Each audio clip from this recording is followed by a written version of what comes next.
Operation सिंदूर को एक as a military operation आप कैसे देखते हैं और as a political fall out आप क्या देखते हैं? सरकार ने कहा, हम लोग के विदेश मंत्री ने कहा कि जो सीज फायर हुआ वो पाकिस्तान की पहल पर हुआ।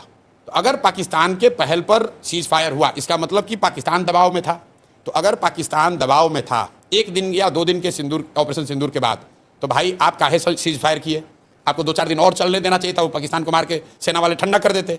तो ये तो सरकार अपनी ही बात में फंसी हुई है। सरकार ये कह रही है कि मिलिटरीली ये सक्सेसफुल है।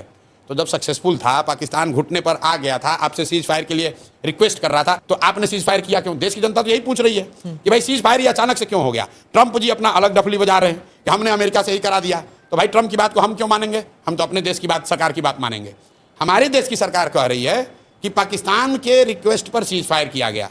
तो देश के नागरिक होने के नाते हम लोग पूछ रहे हैं कि भाई इतने दिन के बाद मौका मिला था, आपने ऑपरेशन सिंदूर शुरू किया, देश भर के लोग आपके साथ खड़े हुए और पाकिस्तान की हालत ये हो गई कि एक ही दिन में सीज फायर के लिए वो घुटने पर आ गए थे, तो 2-4 दिन और चलने देते। अमित शाह जी ने कहा है पार्लियामेंट में कि हम लोग वो लोग हैं जो देश के लिए जीने मरने वाले हैं, पाकिस्तान ऑक्यूपाइड कश्मीर को लेना हमारा लक्ष्य है। तो अगर पीओके लेना लक्ष्य था और पाकिस्तान घुटने पर आ गया था तो काहे सीज फायर किए? अगर बलूचिस्तान को आज़ादी दिलानी थी, पाकिस्तान घुटने पर था, तो क्यों समझौता किए? मतलब लोग तो ये पूछ रहे हैं कि भाई आपने सायरन बजवाया, प्रैक्टिस करवाया, तो हम लोग तो तैयार थे 2-4-5 दिन के लिए। एक ही दिन में काहे सीज फायर कर दिए? 2-4 दिन और चलने देते, पीओके ले लेते हम लोग, तब आप कर लेते। लोग ये चाह रहे हैं कि जब मौका मिल गया था तो पूरा हिसाब कर देते। बीजेपी के स्वयंभू नेताओं ने कहा कि अरे आपने इंदिरा जी को क्या देखा, हम तो पाकिस्तान को 4 टुकड़ा में कर देंगे, हम बलूचिस्तान बना देंगे, हम पीओके ले लेंगे। तो भाई कर लेना था। फिर आप कह रहे हैं भाई तो न्यूक्लियर स्टेट है। तो भाई न्यूक्लियर स्टेट वो एक ऑपरेशन सिंदूर होने के बाद थोड़ी ना बना, वो तो पहले से भी था। वो तो असेसमेंट मोदी जी जैसे विद्वान लोगों ने किया ही होगा पहले से। तो भाई काहे लड़ाई शुरू किए?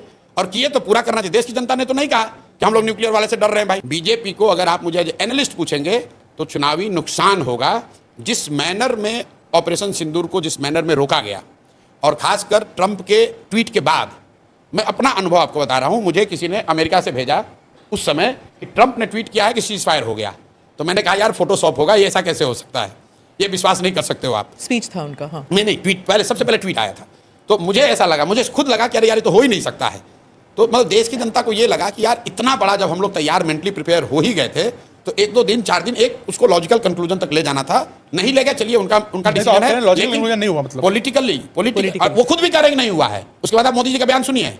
डैमेज कंट्रोल करने के लिए वो क्या कह रहे हैं कि ऑपरेशन सिंदूर जारी है, उसका फॉर्म बदल गया है। वो भी नहीं कह सकते हैं कि रोक दिया है, क्योंकि उनको भी मालूम है कि देश की जनता ये नहीं चाहती थी कि रुके। जिस तरीके से सीज फायर हुआ उससे बीजेपी को पॉलिटिकल नुकसान होगा।